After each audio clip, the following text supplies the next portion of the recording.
I also want to become a patent agent, but who will tell me the exam pattern and syllabus?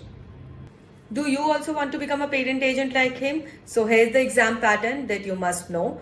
So patent agent exam consists of two papers, paper 1 and paper 2, where both the papers are conducted on the same day at different shifts.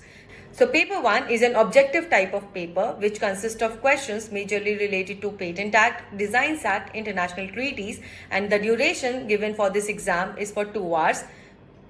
Now coming on to paper 2. So paper 2 is a descriptive type of paper which majorly consists of questions related to patent drafting, case studies, patent prosecution, and it tests your practical knowledge. The duration given for this exam is 3 hours. To qualify paper 1 and paper 2, you need to score minimum 50% marks each in both the examinations.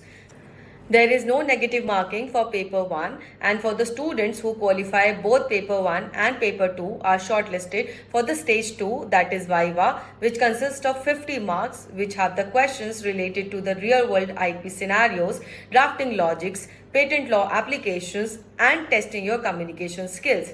So, to qualify the patent agent examination, you need to score overall 60% marks. So, start your preparation smartly, and for more details, follow IPR Learning.